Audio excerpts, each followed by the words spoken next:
Welcome to this week's QPR Preview Show, and we'll preview our away trip to Reading shortly. But first, it's the post-mortem of our annual FA Cup demise, this time going down 2-1 at Fleetwood. We talked last week about our performance levels fluctuating too much, and yet again, after some encouraging signs against Sheffield United, it was pretty much a horror show against Fleetwood. It was so bad. Undoubtedly our worst showing of the season for me.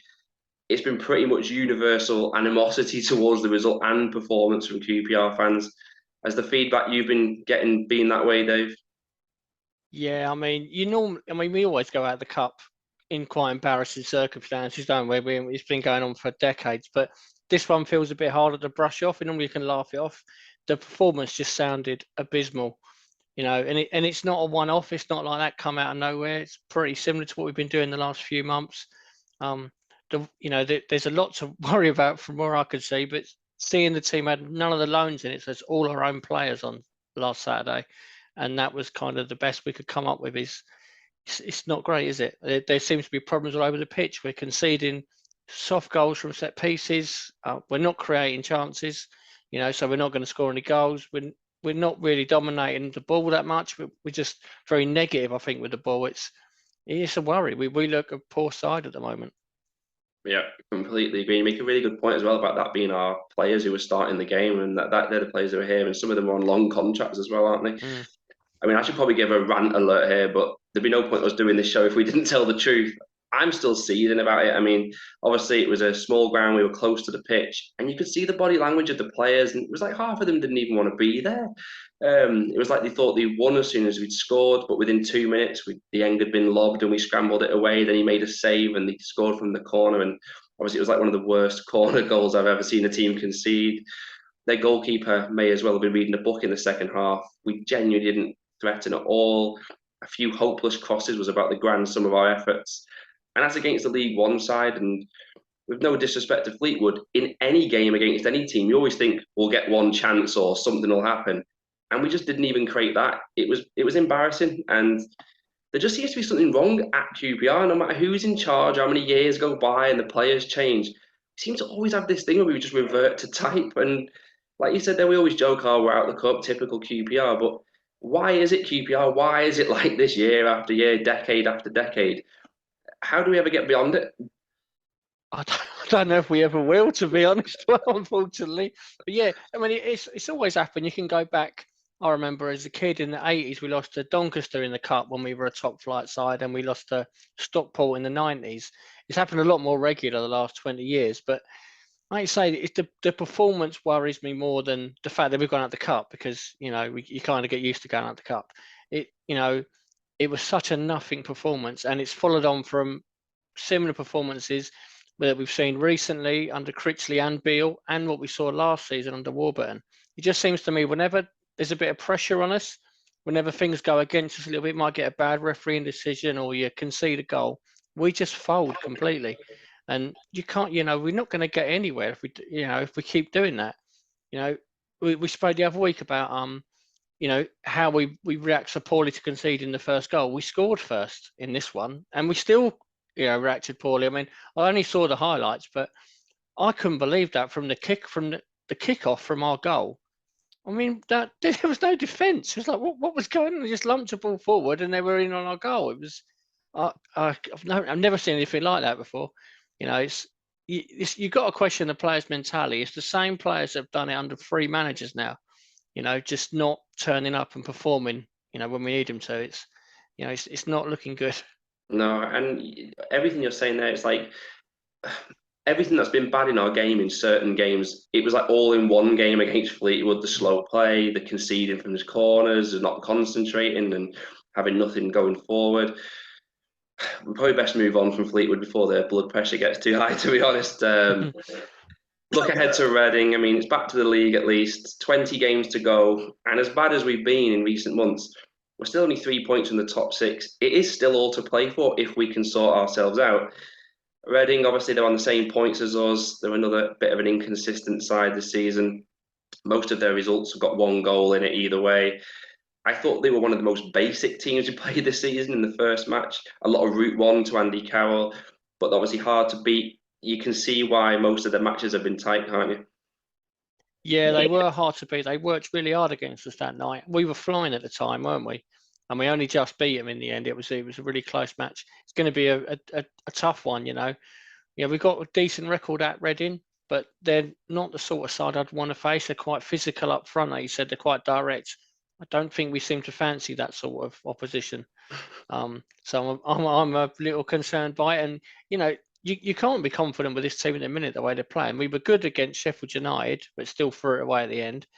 And they've been so poor in the other games. Like, there's no real sign that this is going to turn around. You know, hopefully Fleetwood was rock bottom and we're going to start moving up. But I'm a bit concerned maybe it's not, because I'm just not seeing the reaction from like key players. It's not fringe players that are not doing it. It's like your Willocks, your Chairs. They're just not producing anything at the minute, and they're the ones you need to produce if we're going to get anything out of games. Yeah, totally right on Chris Willock. I mean, that's the worst I'd ever seen him play against Fleetwood. And the worst thing is he looked completely disinterested. I know we've talked about his injury issues potentially and him trying to guard against that. I don't think there was any of that in play against Fleetwood. He looked like he didn't want to be there. Did you think there's something else going on with him? Potentially. I mean, if he's got a move lined up and we're going to get some money for him, then, you know, good luck to him. Off you go. We'll take the money. You know, I think it's pretty obvious to everyone we're not going to get Eze type money for him now, are we? He's not gone on the way Eze did. He's kind of dropped off the last 6-7 months. You know, if they get a couple of million bid for him with his contract running down, it's probably best to take it and reinvest it at the moment, you know. And if that's how he feels, if that is a problem and he's looking for a move, you know, he's not much use to us at the minute, as he is, you know. I can't get my head around how he's dropped from those levels at the start of the season to what he is now.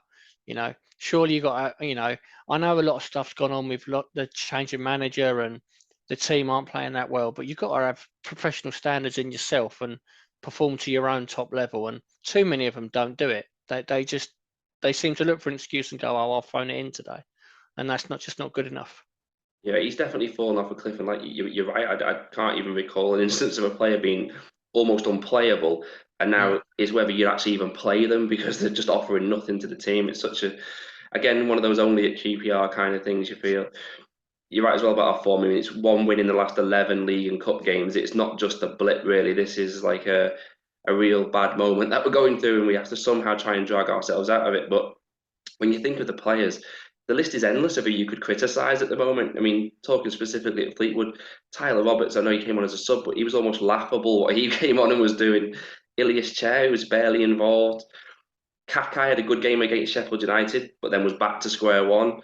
Hammerlinen gets a lot of stick, and rightly so, but Pal, when he came on, was arguably worse. He did two awful crosses. It just feels to me like we've got literally every single player in the squad. It feels like they're low on confidence, all out of form, all at the same time. Cripsey must be scratching his head as much as what we are. And from his point of view, he seems to be moving away, doesn't he, from the 4-3-3 that Beale was playing to this 4-2-3-1. But do you feel that works with the players we have? I mean, I'm thinking of the two in midfield. They have to just sit. And when you think of his first game at Preston, it had Dazelle and Eric Burnham both pushing forward from midfield. When you're telling two of them to sit, they can't do that. Eric Burnham's main attribute is kind of negated. And for Dazelle, it's like the perfect excuse for him to just sit and admire his sideways passes, isn't it? Why do you think he's tried to move to that formation? Yeah, he definitely seems to want to play with out and out wide players, and I don't think it suits us, to be perfectly honest. We've got two really good fullbacks when they're playing who can push on and do that for you. To me, it feels like we're back where we were 2 years ago, was it, when we struggled under Warburton and they brought in Charlie Austin and Johansson in the window and they changed the back three, and all of a sudden things started to turn around. And it feels like they need to do something similar now, a change of formation or something. They're just so open at the back. You know, I just don't think that, and I don't think those two sitting in midfield really works. He doesn't get the best out of them. You know, Tim's good at breaking on, but he needs someone behind him as well. You've got to play three in there, really. And playing the wide players really wide. You know, I'm criticising Willock, but he's not at his best when he's playing as an out-and-out winger, is he? And Adoma looks well past his best at the moment. He looks worryingly bad. You know, I sound like a stuck record gun on about three at the back, but I would switch to it. The problem is, I mean, who's your other centre half you're going to play, because they're all injured again, aren't they? But I do think they need to start looking at changing it. You know, we brought another forward in now, so you can play 2 up front. Maybe change it up a bit. You know, it's obvious it's not working, is it? Yeah, you're right about saying about the wingers as well, because the system he's trying to employ, it seems like it needs energy and pace so they can press from the front. But you're not going to get that from Willock. You're not going to get it from Roberts because he's not even bothered anyway. You can see why, to a degree, he tried Shadipo to begin with because he's obviously desperate for some kind of winger to be in the system. Yeah. Is Jamal Lowe, who they brought in on loan now, is he the answer, or is he going to be more trying to play up front with Dykes? I'd assume he's going to play up front. I mean, he seems to me like a replacement for Bond, that you've now got another option. I mean, you can't go through the rest of the season with Dykes as your only striker, really, can you? You know, I mean, I like Dykes, but he regularly goes 2 months without a goal, and you can't continue with that. So I assume he'll play up front, but he can play wide, so maybe that's what he's thinking of getting him in like that. Yeah, I mean, Dykes, again, yeah, he was poor against Fleetwood, but it was one of those matches where, for the vast majority of the game, there was no one within 20 yards of him. I mean, literally, you wonder sometimes what's he actually supposed to do. If he wins the flick, there's no one to get it. If someone puts a cross in, it's got to be like pinpoint accuracy, because if he doesn't win it, there's no one else in the box. Yeah. And with all of that, we've not scored more than 1 in a game since October. So we're not going to really win games if you're only ever going to score 1 goal. You're putting a lot of onus on the defence. And like you said, they look like they could concede multiple goals in any game, especially from corners at the moment. Is it going to take more loan signings to fix our problems in the final third, or is Lowe going to be the only incoming in that area, do you think? Well, I think we're at our limit with loans now, and we've got the full amount. I think unless someone's sold or someone else is paid up and leaves, like done with Bond, I can't see what else they can do to bring people in. You know, they've got to find the answers from within. You know, and for me, it's just back to basics. Keep some clean sheets. Defend your goal properly. You know, I like seeing the team play it from the back and that, but you also got to defend, and you can't give away goals like we have recently. Those 2 last week were shocking. And they could have scored more, to be honest, Fleetwood, couldn't they? You know, get that sorted at first. You stop conceding goals, and then you've got enough talent in your team to at least score 1 a game and start getting some draws or some wins. You know, they need results. They need them quickly, I think. Yeah, definitely. We need something just to snap ourselves out of the mess, maybe get some confidence. It's one of those, the old cliche, we just need one to go in off someone's backside, get a 1-0 win and see if we can improve. It won't be long before we start looking down rather than up if we do carry on like this. Are we going to get 3 points this weekend then that we need? Well, after that positive talk from me, I'd probably not. I'd take a draw at the minute. If we can go there and kind of stop the rot a little bit and get a point, I'd be quite happy with that. But the way we're playing, I don't fancy us against anyone at the moment, unfortunately. Yeah, I'm with you. I've got to go for a defeat. I mean, I know our form's up and down, and you can predict the defeat, and then all of a sudden we actually do turn up. But Fleetwood was so bad. I mean, we maybe get a reaction from the players, and it's given them a kick up the backside. But I just struggle to see, like I was saying, about us scoring 2 goals in a game, and I think we're going to need that to win because we tend to like conceding. So yeah, we have to go for a defeat, and we'll leave it on that positive note. Hopefully we can surprise ourselves, and we'll be happier next week when we preview the home match with Swansea. We'll hopefully see you again then, and in the meantime, come on you Haas. We know who we are. You know who we are. We are QPR.